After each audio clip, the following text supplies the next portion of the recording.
আসসালামু আলাইকুম, welcome to ইয়াসমিনস kitchen. আজ আপনাদের সাথে অ্যারাবিয়ান একটা ডিশের রেসিপি শেয়ার করব, আর সেটা হচ্ছে মাটন মান্দি। এটা মিডল ইস্টের খুবই ফেমাস একটা খাবার। যেদিন সৌদি আরবে প্রথম এই মান্দি খেয়েছিলাম সেদিন থেকে এটা আমারও খুবই প্রিয়। তবে আমার চ্যানেলে আজকের এই ভিডিওটি একটু ব্যতিক্রম। আজ আমি রান্না করছি না, আমার ছোট ভাই রান্না করছে। এটা ওর রেসিপি। কিভাবে সহজ উপায়ে বাসায় এই মাটন মান্দি ও রান্না করেছে সেটাই আপনাদের সাথে আমি শেয়ার করার চেষ্টা করেছি। চলুন সরাসরি কিচেনে চলে যাই। অলরেডি মাংসে মশলা মাখানো শুরু হয়ে গেছে। এখানে 5 কেজি খাসির মাংস ধুয়ে পরিষ্কার করে পানি ঝরিয়ে নিয়েছি। আর এই মাংসের পিসগুলো বেশ বড় সাইজের, 1 কেজিতে 3-4 পিস করা হয়েছে। এই রান্নায় মাংসের পরিমাণ একটু বেশিই লাগে, তবে তুলনামূলকভাবে মাংসে মশলার পরিমাণ অনেক কম।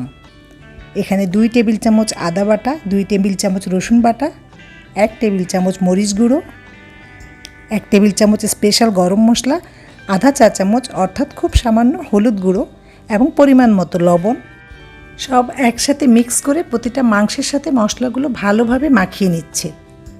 একটু সময় নিয়ে মশলাগুলো মাখাতে হবে। সবশেষে 1 টেবিল চামচ কাঁচামরিচ বাটা দিয়ে আবারও ভালোভাবে মেখে নেওয়া হয়েছে। এবার ঢাকনা দিয়ে ঢেকে কমপক্ষে 2 ঘন্টা আমরা অপেক্ষা করব। এদিকে 1 কাপ পেঁয়াজ কুচি বেরেস্তা করে নিচ্ছি, হালকা গোল্ডেন ব্রাউন করে নামিয়ে নিব। তারপর 1 কাপ গ্রেট করা গাজর পেঁয়াজের মতো করে ভেজে নিচ্ছি। এটাও হালকা ভাজা হলে নামিয়ে ফেলব, যাতে পুড়ে না যায়। এবং সবশেষে আধা কাপের একটু বেশি পরিমাণ কিশমিশ ডুবো তেলে ভেজে নিয়েছি।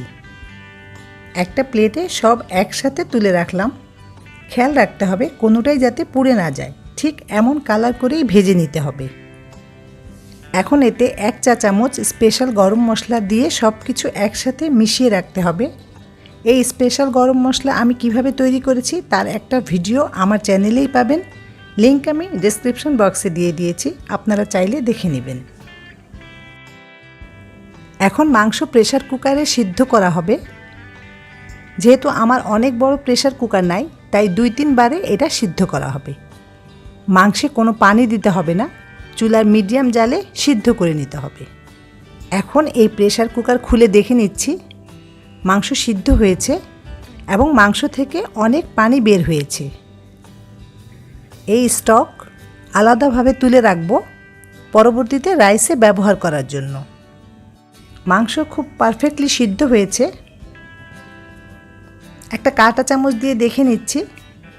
মাংস এমন সিদ্ধ হতে হবে যাতে আঙ্গুল দিয়ে চাপ দিলেই সহজে খুলে যায়। এভাবে বাকি মাংস আমরা সিদ্ধ করে নিব। এক ব্যাচ অলরেডি সিদ্ধ করা হয়েছে, দেখিয়ে দিচ্ছি। এদিকে 2 কেজি বাসমতি চাল ভালোভাবে ধুয়ে পরিষ্কার করে পানিতে ভিজিয়ে রাখা হয়েছে কমপক্ষে 45 মিনিটের জন্য। এবার মান্দি রাইসের জন্য চুলায় বড় একটা প্যানে ঘি, কিছু গোটা গরম মশলা, দারচিনি, কালো এলাচ, লবঙ্গ, শাহি জিরা, সেই সাথে আধা কাপ পেঁয়াজ বাটা দিয়ে ভালোভাবে ভেজে নেওয়া হচ্ছে।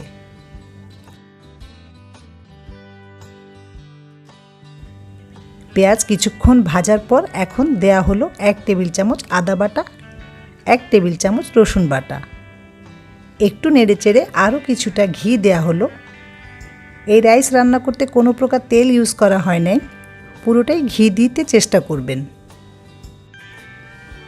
এবার রাইসের জন্য পরিমাণ মতো পানি দেয়া হলো।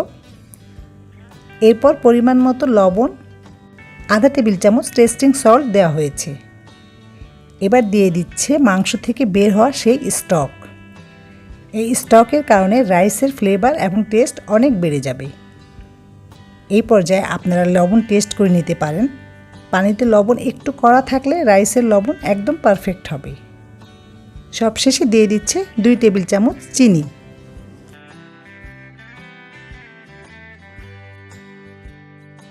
পানিটা খুব ভালোভাবে ফুটে উঠেছে। এখন আমরা পানি ঝরানো চাল দিয়ে দিচ্ছি। ভালোভাবে নেড়ে মিশিয়ে দেওয়া হলো। কিছুক্ষণ রান্না করার পর চাল আধা সিদ্ধ হয়ে পানিটা যখন চালের সমান সমান হয়েছে, এখন চুলার জাল লো হিটে দিয়ে ঢাকনা দিয়ে ঢেকে দমে দিয়ে দিচ্ছি এবং একটা নতুন ধোয়া গামছা দিয়ে ঢাকনা ভালোভাবে আটকে দেওয়া হয়েছে যাতে ভালোভাবে দম পায়। এইভাবে আমরা অপেক্ষা করব 15 মিনিট। পাশের চুলায় এবার আমরা মাংস ভেজে নিচ্ছি। ফ্রাইং প্যানে অল্প তেলে মাংসগুলো ভেজে নিতে হবে। দেখিয়ে দিচ্ছি, ঠিক এমন কালার করে ভাজতে হবে যেন কোনোভাবেই পুড়ে না যায়। এভাবে সব মাংস এপিট ওপিট হালকা করে আমরা ভেজে নিব। এবার গার্নিশিংয়ের জন্য কিছু লাল ক্যাপসিকাম, সবুজ ক্যাপসিকাম, বড় পেঁয়াজ, শসা কেটে রেডি করছে। এসব সার্ভ করার সময় ইউজ করা হবে। পোলাও 15 মিনিটের মতো দম দেওয়া হয়ে গেছে। এখন গামছা সরিয়ে ঢাকনা খোলা হচ্ছে। রাইস একটু নাড়া দিয়ে দেখিয়ে দিচ্ছে।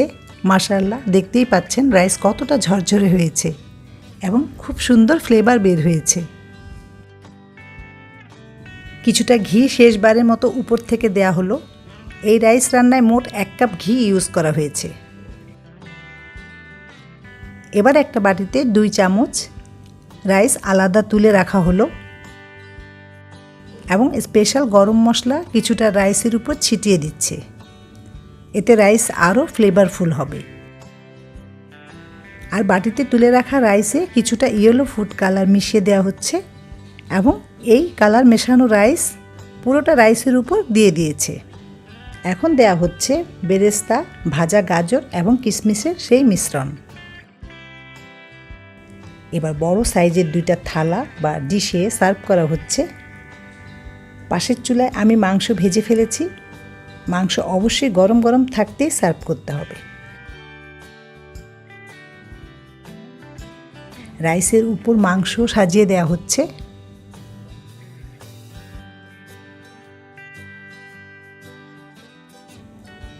মাংসর পাশাপাশি ক্যাপসিকাম, পেঁয়াজ, শসা সাজানো হচ্ছে।